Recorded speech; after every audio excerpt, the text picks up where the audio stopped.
On a cold December afternoon, a 23-year-old woman named Phoenix Coldon left her family's house to run a quick errand, and she was never seen again.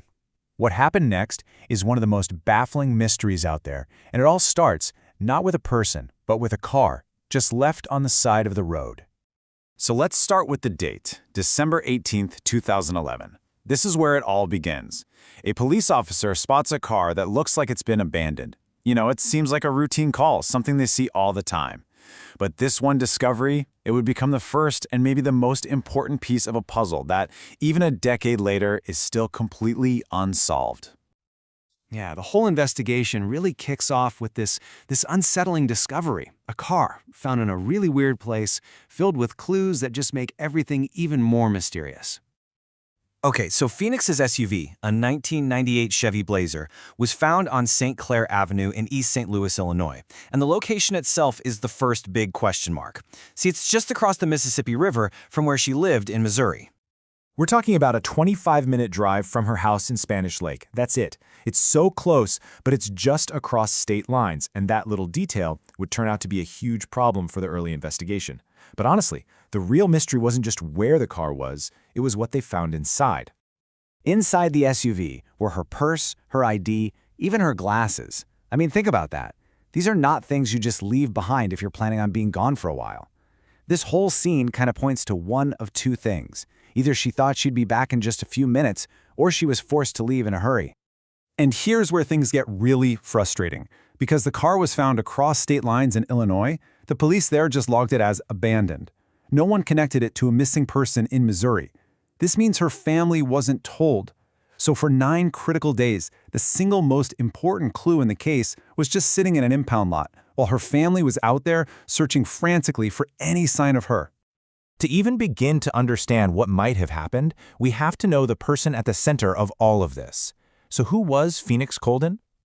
At 23 years old, Phoenix was described by her family as deeply religious, incredibly talented, and very responsible. She had this life full of promise ahead of her, which just makes the whole situation that much more confusing. And she really was so accomplished. She was homeschooled, she could play a bunch of different musical instruments, and she was even a local junior fencing champion. I mean, this is not the profile of someone who would just get up and walk away from their entire life.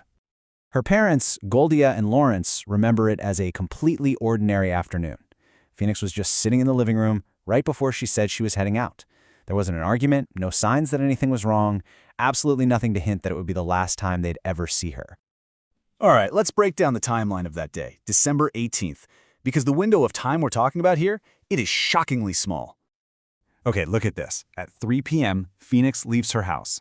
By 5:27 p.m., just over 2 hours later, her SUV is already found abandoned. And then, less than an hour after that, it's towed away. So in under 3 hours, every single trace of Phoenix Coldon is just gone. Her dad said she was just running a simple errand. You know, maybe popping by the store or going to a friend's house. It was the kind of routine trip that people make every single day. But for Phoenix, this trip had no return. So after she disappeared, her family started this relentless, heartbreaking search for answers. And it was a search they felt they pretty much had to lead all on their own. You can really see this stark contrast right at the beginning. The official police response was kind of slow, bogged down by the whole state line confusion. But her family, they jumped into action. They hired a private investigator, they were out there pursuing leads themselves, and you're not going to believe this, it was her parents, not the police, who ended up finding her SUV in that impound lot. The cost of this private search was just immense. And I don't just mean emotionally. The family poured their entire life savings into trying to find their daughter, a search that eventually cost them their home. Their dedication has been just absolute. So here we are, more than a decade later. The case is officially cold, but the questions are as loud as ever.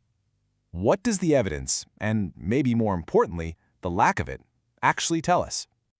Phoenix didn't just physically disappear, she vanished digitally too. All activity on her bank accounts, her cell phone, her social media, it all just stopped instantly. This complete digital silence makes that theory that she just ran away to start a new life, well, it seems really unlikely. And the forensic evidence, it only makes things weirder. DNA testing of her SUV found no trace of an unknown person. No signs of a struggle, no evidence of foul play inside the car at all. It's an incredibly frustrating dead end that seems to rule out all the simple explanations. Even though the police case has gone cold, Phoenix's story has not been forgotten. A lot of major media outlets and popular true crime shows have kept her name out there, which fuels that hope that maybe, just maybe, a new lead might finally emerge one day. And so we're left with this: a family that has lost everything in their search for their daughter, a handful of really confusing clues, and one central haunting question. What could have possibly happened in that tiny 2.5-hour window on a cold December afternoon? More than a decade later, the only answer is silence.